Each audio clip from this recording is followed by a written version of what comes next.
as Latin American leaders applaud a historic thawing of animosity between the United States and Cuba, U.S. President Barack Obama will meet Raul Castro for talks on April 11 that could further boost his reputation in the region. Obama and the Cuban president shook hands and spoke briefly at the opening ceremony of the Summit of the Americas on Friday night, a gesture that drew praise from other leaders who have in recent years called for changes in U.S. policy on Cuba.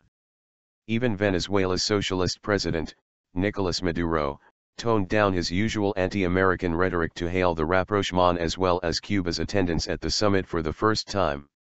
"The fact that Cuba is here is the greatest achievement of Latin America and the Caribbean," said Maduro, who this week appeared to soften his stance toward Washington after a recent surge in tension. When Raul sat in that chair, which belongs to Cuba, 60 years of revolution sat down. Fidel sat down, he added, referring to former Cuban leader Fidel Castro, who handed over power to his younger brother Raul in 2008. Obama, 53, who was not even born when the Castro brothers swept to power in a 1959 revolution, assured Latin American leaders that the United States was no longer interested in trying to impose its will on the region.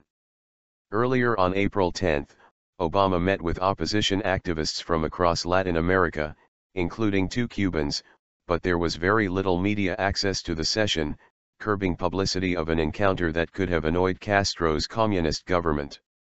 Obama and Castro were not seated together at a dimly lit, open-air dinner amid ruins in Panama City's historic quarter on April 10 night, and journalists briefly allowed in for toasts saw no interaction between the two men.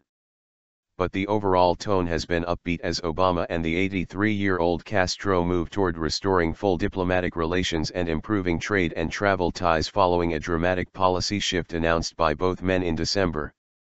Obama seems close to removing Cuba from a U.S. list of countries that it says sponsor terrorism. Castro has insisted on it as a condition for restoring diplomatic ties. "Our Cuba policy, instead of isolating Cuba, was isolating the United States in our own backyard," Obama's Deputy National Security Advisor, Ben Rhodes, said on April 10. Washington imposed trade sanctions on Cuba from 1960 and broke off diplomatic relations with Cuba in 1961. The two countries then became fierce Cold War foes. But Obama has overhauled Cuba policy in the last 4 months, agreeing to an end to hostility and using executive powers to ease some trade and travel restrictions. Taking Cuba off the U.S. terrorism list would accelerate the détente, although it is not clear how soon Obama will announce it. Facing some domestic opposition to his policy, he says his government will continue to push Cuba for reforms, especially to improve human rights and political freedoms. "We'll have our differences government to government with Cuba on many issues, just as we differ at times with other nations within the Americas, just as we differ with our closest allies," Obama said on April 10. Castro insists he will be cautious in passing any reforms and that Cuba has no intention of ending Communist Party rule.